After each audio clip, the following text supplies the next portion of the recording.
first, the person whom the INEC declared as winner.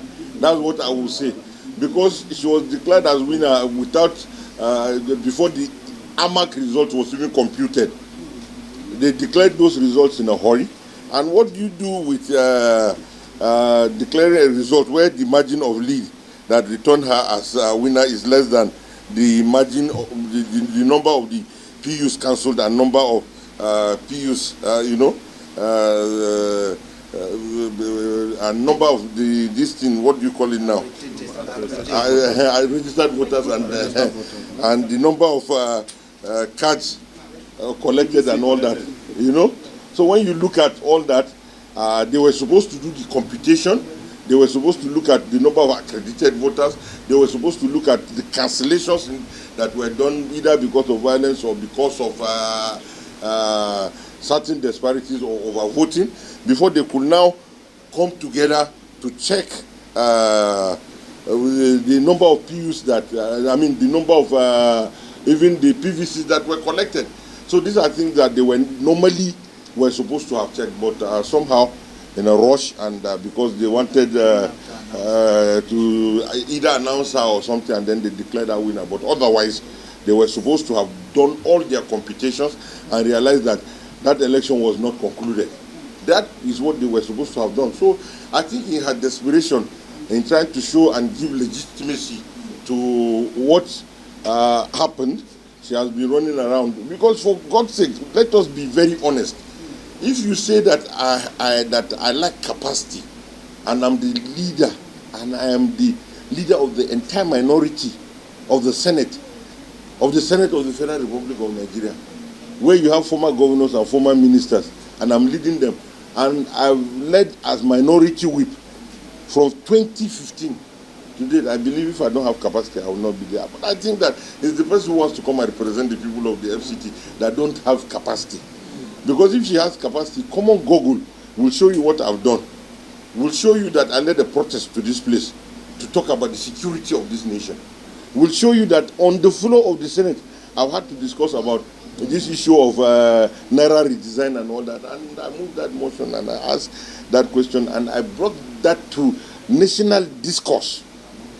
Then we have the roads we're doing in Cuba, 1.something billion. We have another one we're doing in Yanya, 1.something billion. We have the ones we're doing in Buhari and all that. If I don't have capacity and I cannot represent the people, I don't think I can attract those projects to the various communities or the various area councils. I'm not talking about Abaji.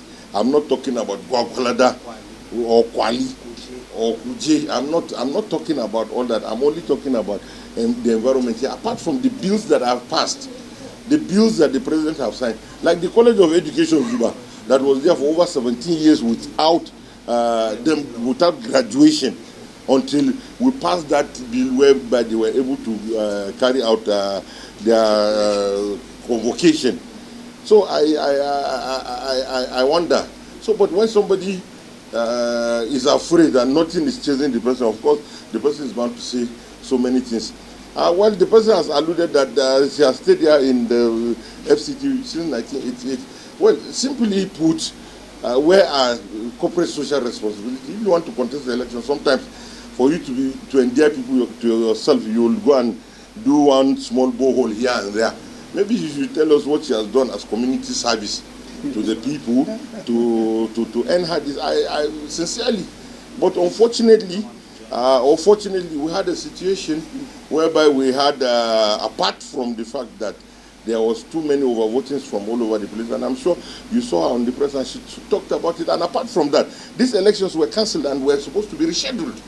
You people are pressmen, you had it, you saw it. It was all over the country, but somehow from nowhere, we had that results were declared. So these are not issues that we're going to talk about, because I believe that I have represented the people very well, and I've done the best that I can. And you people are the press corps for the National Assembly, and you can attest to that, that I've done the best that I can. And let me say that as a young man, of course, I came into the House of Representatives at the age of 33 or something. By 41, I was in the Senate. So as a youth, I think I've done very well.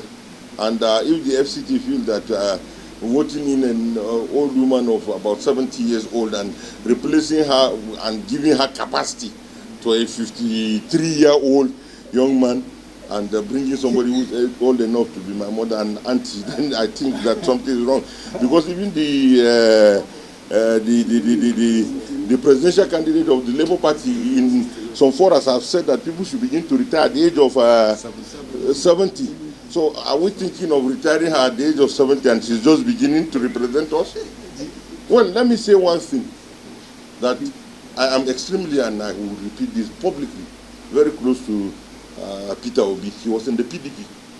If I may refresh your memory. So we were in the same party before, and we have been extremely close, and we have a lot of friendship together, where he has assisted me in the past and where I have also assisted him in the past.